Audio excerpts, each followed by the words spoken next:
Welcome to the Real News Network. I'm Paul Jay in New York City. A real estate bubble bursts, stock market crashes, and the economy spirals into recession. 2008? 1929, although I suppose you could say depression rather than recession. But the role of real estate in increasing and intensifying the crisis and triggering economic crisis is nothing new.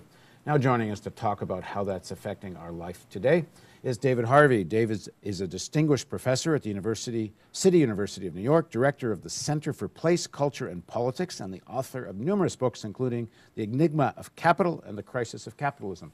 Thanks for joining us. Thank you. So talk about this issue of urbanization, real estate speculation, and crisis. It does two things. One is the speculative bubbles, which you've mentioned, historically have been always extremely important. In the 19th century, it was the railroads that led it all. In the 20th century, it was more sort of real estate and commercial property development that led it all. But the other interesting thing about it is that real estate development has been one of the ways out of crisis. That is, if you look at what happened in this country after World War II, one of the major things that happened was suburbanization of the United States. A vast investment in housing. The rate of housing construction doubled compared to what was going on in the 1930s and 1920s. And a vast amount of capital was absorbed and employment absorbed in suburbanization. So real estate rescues capitalism. But the thing about real estate is it takes a long time to find out whether it's really worth anything or not. And it's always speculative, and so you find that actually it rescues capitalism, but then people say, hey, this is a great thing, and it becomes a kind of Ponzi scheme, and in the end it bursts, and that's what we went through just recently. Yeah, these cities have departments of urban planning, but often the planning has more to do with how to create a bubble than it has to do with, maybe it's not coming from the City Hall urban planning department, but in terms of the real estate industry, it's more about how to manipulate the prices. Yeah, but it's even worse than that. It's more about the finance and the financiers. I mean, if you look in this country and you look at these institutions like Fannie Mae and Freddie Mac, which are the mortgage institutions, they played a crucial role in developing the bubble in the 1990s onwards. And actually, the bubble we've just seen burst actually really took off in the Clinton years, with Fannie Mae beginning to say, we're running out of demand. How are we going to get demand? I mean, they lend money to developers, and then they say we've got to lend money to buy the stuff. And now they couldn't find people to lend it to who are good credit risk, so they started going down further and further and further in the sort of. Of course, nobody wants to look at the possibility that maybe wages should go up instead of trying to artificially create credit for people. Right. Although perish that thought. Although since wages didn't go up, the other way in which people got money, of course, was to do the sort of refinancing. So they actually treated the rising property prices as an ATM machine to take more money out. So then why is and how does real estate play such a fundamental role in the triggering of crisis? Because think of it this way. Capitalists start the day with a certain amount of money. They go into the market and they buy labor power and means of production, and they put it to work and they make a commodity, and then they sell it for the commodity for more money at the end of the day. And then the big question arises, what do you do with more money at the end of the day?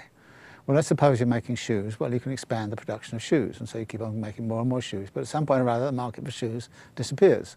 So you're then stuck there with money. Or you saturate it. You saturate it. You can't grow anymore. You can't grow anymore. So you then say, where can I put the money?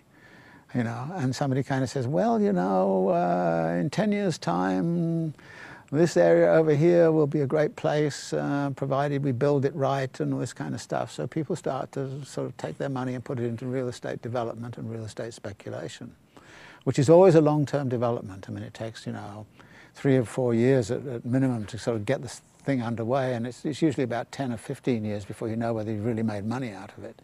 So it's always a long-term thing. During that time, before you know whether you've got any money out of it or not, a lot of money is being used up. You're buying materials and you're buying the bricks and all this kind of stuff, and you're employing labor and all this kind of stuff. So the economy is booming along because of all of that employment, and you still don't know whether it's going to be successful or not. Will there be any demand for it? Any demand for it at the end of the day?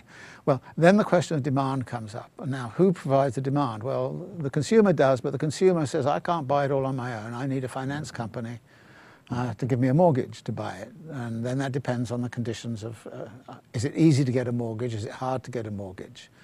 And once upon a time, of course, it was very hard to get a mortgage if you're African American. It was very hard to get a mortgage in certain areas of town. In the 1930s, it was extremely difficult to get a mortgage for longer than about 3 years. So you reform the mortgage institution. So you set up these institutions in the 1930s so you can get a 30-year mortgage, which is completely different. And then after World War II, you start to say, well, there's a GI Bill and there's all these other things, and oh, we're going to have this interest rate deduction on your income tax or this kind of stuff. So you start to favor mortgage finance. So you start to subsidize it. So more and more people take on mortgages. But they're taking on mortgages because the banks have money to lend. So the banks are providing money for the development and money. They're supply money, they're giving money for the supply and they're giving money for the demand. And at some point or other, then the question is, where does the demand? Where is there demand that isn't based on debt? It isn't, yeah. So you really start to push that. Now, in the 1990s, what began to happen, and began under Clinton, was you started to say, look, there are a lot of people out there who want to join the American dream, and everybody's American dream is to be a homeowner, you know.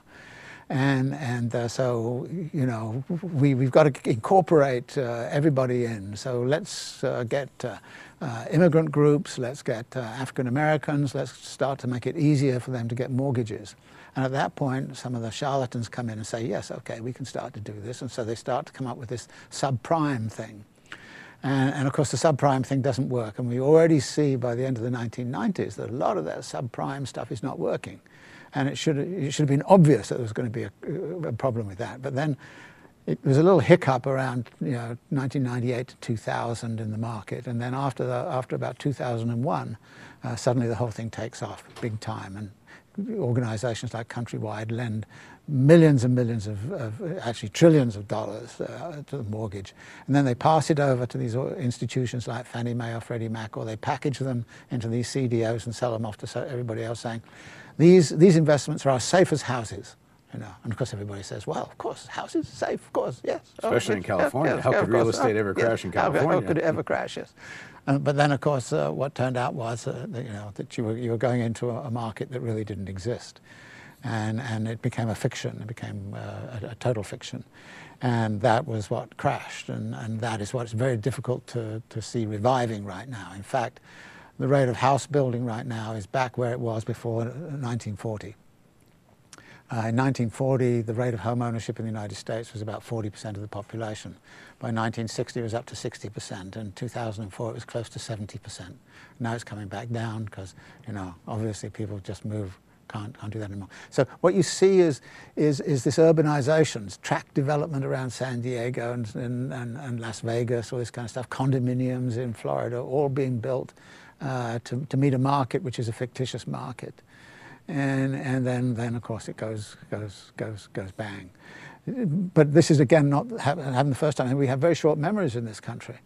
For instance, there was a savings and loan crisis in the late 1980s, early 1990s. And it was something like 1,300 institutions went under. It cost, something like $200 billion for the feds at that time. You know, $200 billion was rather more than it. $200 billion to bail out the savings and loans. So we've seen this crisis with us before. The same thing happened back in 1973. We've seen a crisis of this before. And interestingly, if you look globally, the end of the Japanese boom in 1990 came with the crash of land prices. The Swedes had to nationalize their banks in 1992 because of a crash in housing prices. And so you see this going on all the time. But right now, this is what's really interesting. What's rescuing global capitalism right now is urbanization in China. Almost 50% of the world's output of steel is going into urbanization in China right now. They're building high-speed networks, highways, high-speed train stuff, mega buildings, and you've seen those things. And not yet clear that it isn't a repetition of what went on here. Well, actually, the state's putting in tons of stimulus money. Yes, absolutely. And they're putting mortgages out the window. Absolutely, and what we see now is that actually there's a suspicion that the banking system of China is on the rocks, and they've got a lot of, quote, toxic assets there. So it's a repetition. But on the other hand, if that crashes, then all of those countries which are supplying the raw materials, like Australia's doing very well because it's supplying all these raw materials. Yeah, Where's it going? Canada's doing very well. You know, Chile's doing very well. You know, so the boom in China, and China's growing by what, 10% a year, a little bit less now. But so much of that housing and infrastructure spending. Absolutely, absolutely. And not clear where the real demand is. Yes, right. And you know, and I was looking at this a few years ago, and I suddenly looked and I said, how many airports have they built in this area, in the Pearl River Delta? Well, they built 5 major international airports, and I happened to visit at the time, and I went to one of them and I said, how come you're going to survive? And they said, we're going to be the hub for the whole region. And I went to the next one and they said, we're going to be the hub for the next region, so they're all going to be hubs. And actually there's some incredible things in China. There's a huge, one of the biggest shopping malls in the world stands kind of almost empty. It gets built and they have a whole model city there. They build all this model city and then yes, there's nobody's in it. No, nobody's in it. Yes, yeah. right. No, so urbanization has this kind of very interesting relationship with capitalist development and very interesting relationship with crisis formation. And I would watch out right now for what's going on in China in terms of the urbanization of China, because they've still got a situation where only about 40% of the population lives in cities, and they want to make it up to 70 or 80%. And I know I sound like a broken record, but again, it comes back to this issue. The real wages are stagnant or go down, and all the measures they're taking, either austerity measures or various other things, that are driving wages further down. Yeah, well, Chinese aren't. I'm talking here. Oh, well, here, yeah. no. Here they're trying. In China, they're trying to do some measures to raise wages. They're raising a little bit, but here, no. But that comes back to the politics of the thing here. The politics of the thing has nothing whatsoever to reviving the economy on behalf of the people. It has everything to do to developing the economy in such a way that the people in the really top income brackets are going to do very well. Thanks for joining us. And thank you for joining us on the Real News Network.